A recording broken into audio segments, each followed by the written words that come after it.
जंगल के सन्नाटे में जब उसने उस चमकते पत्थर को छुआ, उसी पल किसी ने उसका नाम लेकर पुकारा।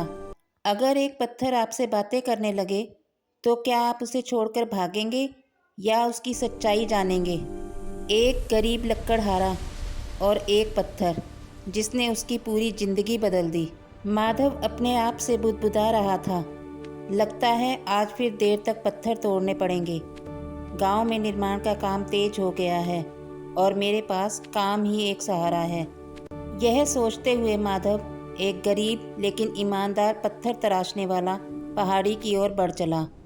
उसकी बूढ़ी माँ बीमार थी और दवाइयों के लिए उसे पैसे चाहिए थे। जैसे जैसे वह पहाड़ी के ऊपरी हिस्से में पहुंचा, चारों ओर अजीब सी खामोशी फैल गई। ना पक्षियों की आवाज़ और ना हवा की सरसराहट। यह जगह तो पहले कभी ऐसी नहीं लगी, माधव बुदबुदाया। तभी उसकी नज़र एक नीले रंग के चमकते पत्थर पर पड़ी। ये कैसा पत्थर है?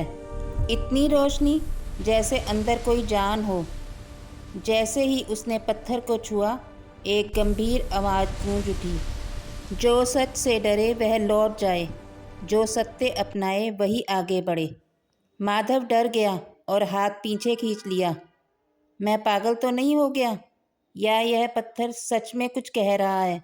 गरीबी की मजबूरी ने उसे हिम्मत दी। वह पत्थर को अपने झोले में रखकर घर लौट आया। रात के सन्नाटे में अचानक वही आवाज़ फिर गूंजी। मुझे बेचने की मत सोचो मनुष्य। कौन है? माधव कांप उठा। मैं इस पत्थर में कैद हूँ। मेरा नाम राजकुमारी वैदेही है। पत्थर के भीतर से एक दुख भरी कहानी सामने आई। सदियों पहले एक लालची तांत्रिक ने अमर बनने के लिए राजकुमारी को सत्य पत्थर में बांध दिया था। मेरी मुक्ति तभी होगी जब कोई निस्वार्थ मनुष्य अंधकार सरोवर से जीवन कमल लाएगा। माधव का दिल बैठ गया। वह सरोवर तो मौत की जगह है, वहाँ से कभी कोई वापस नहीं आया। लेकिन तुम्हारी आत्मा शुद्ध है, राजकुमारी बोली। तुम ही मेरी आखिरी आशा हो। काफ़ी सोच विचार के बाद माधव बोला, अगर मेरी माँ के आशीर्वाद से मैं किसी की ज़िंदगी बदल सकता हूँ तो मैं ज़रूर जाऊँगा। अगली सुबह वह अंधकार सरोवर की ओर निकल पड़ा। रास्ते में उसे डरावनी आवाज़ें सुनाई देने लगी। वापस लौट जा, तेरी माँ तुझे पुकार रही है। आँखों के सामने माँ की बीमार छवि दिखी।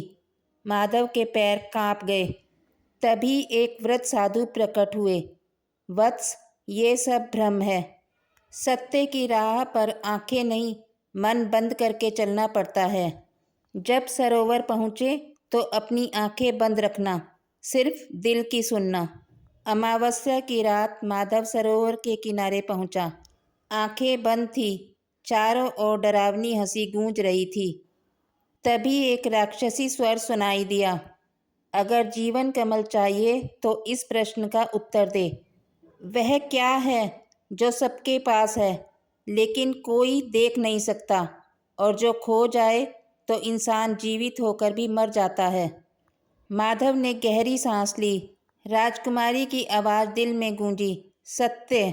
माधव बोला, उत्तर है आत्मसम्मान। सन्नाटा छा गया। फिर प्रकाश फूटा। जीवन कमल से पत्थर छूते ही राजकुमारी वैदेही मुक्त हो गई। तुमने मुझे नहीं, खुद मानवता को मुक्त किया है।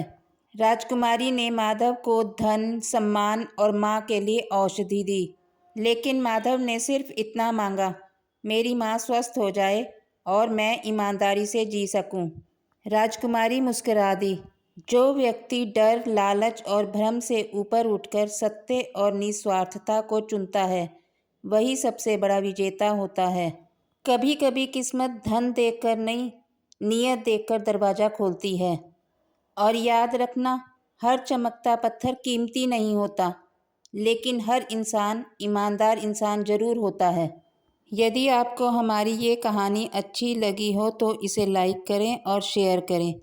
ऐसी ही अच्छी कहानियाँ सुनने के लिए हमारे चैनल को ज़रूर सब्सक्राइब करें।